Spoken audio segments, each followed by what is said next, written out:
well, an Atlanta charter school is reeling tonight after having announced it was going to ditch the Pledge of Allegiance from their morning agenda.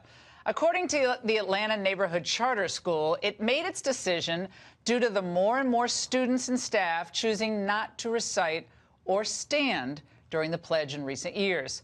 The announcement sparked a storm of controversy, as you can imagine, and tonight the school announced it's backtracking on its decision. But could we see more schools across the country trying the same move? Joining us now with a reaction, University of Maryland professor Jason Nichols, back by popular demand, along with writer and political analyst Carrie Sheffield. All right, Jason, they're kind of backtracking and saying you can say the pledge or you can, say the school cheer or something like that. But what does it say about us that this is a controversy? I mean, I'm almost wanting to treat this as something that's hilarious because I think those kids reciting the pledge is so cute, and I remember doing it as a kid. It wasn't controversial. It was just like what you did. Why is it?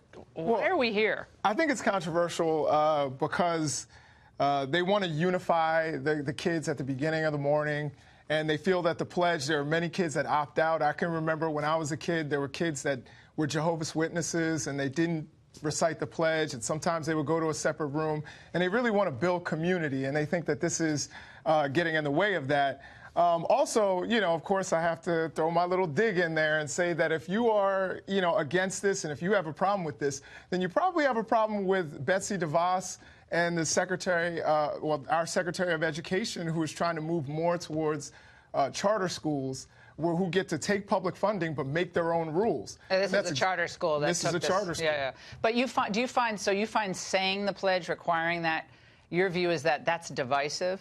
No, I'm not saying that that's divisive, but I do think that there are many people who opt out, and that's their First Amendment right. Well, they can do that, but they can say one nation, and they don't have to say under God. Yeah. A lot of people just don't say under God, and they just go on. I mean, I don't remember this being a controversy. They just say one nation.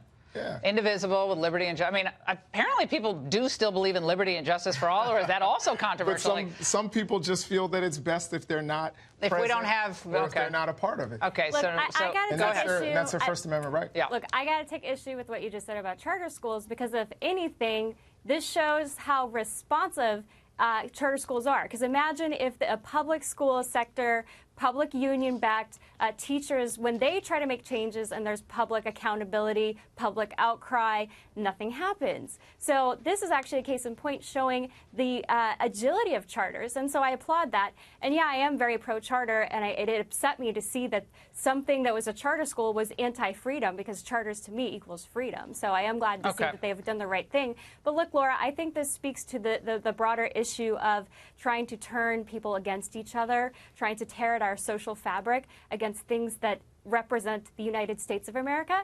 And no one, including Martin Luther King Jr., would sit here and tell you, if you're alive today, he knew that our country wasn't perfect, but he knew that we were working toward a more perfect union. And when you try to shut down the Pledge of Allegiance, that's opposite of building a union.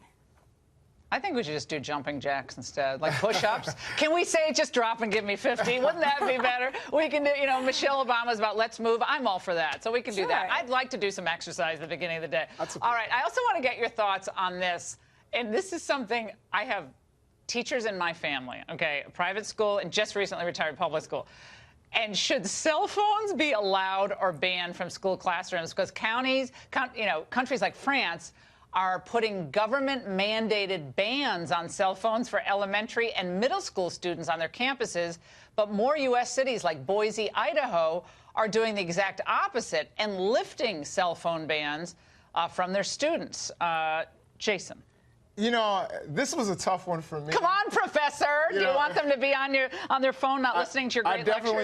I definitely don't. It's annoying, face it. It's totally annoying, and I know that it can be disruptive sometimes, but at the same time, as we've seen with some of the school shootings and things that have been going on, cell phones have really helped in those situations to call the police in emergencies.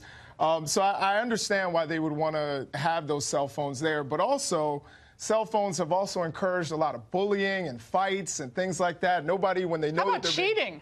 Have you caught anybody cheating using the cell phone? I haven't. Maybe I'm just bad at catching people. Oh, you haven't caught anybody? I have not caught How many times during an average class do you see a student looking down at a phone, checking Facebook? How many times? I can't even count. Right. So, okay. So they could be listening to your lecture, following, taking notes, getting their. Instead, they're on their phone. I mean, it's not good for learning. It's fun. You can play games, and you can. But during the class, focus on the professor. No, I agree. During class, they shouldn't have it. But I think having a cell phone. Have it in your blocker. I think have it in your locker, or have it in your bag. Yeah. Well, I'm inclined. I'm inclined, whatever the French say to do, we should do the opposite. So for that fact alone, I say embrace the cell phone.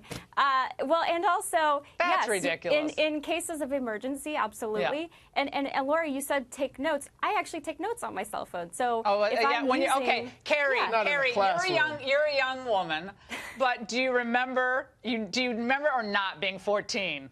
And you got the boys in the first row. They're texting each other. Okay, I'm sorry. In high school and junior high, do you remember? Yeah, a little older. No, you're not. But you remember wait. it's like But Laura, isn't the difference that it's just updated? Because you would send paper notes, right? Right, but that's less distracting. Yeah. Do you like me? I think it's more distracting. Box 1, 2. No, it's like yes, no. I'll think about it. Remember those notes? Right. Those were fun. I mean, if you have your laptop out, you probably don't need your cell phone as well to take notes. All right.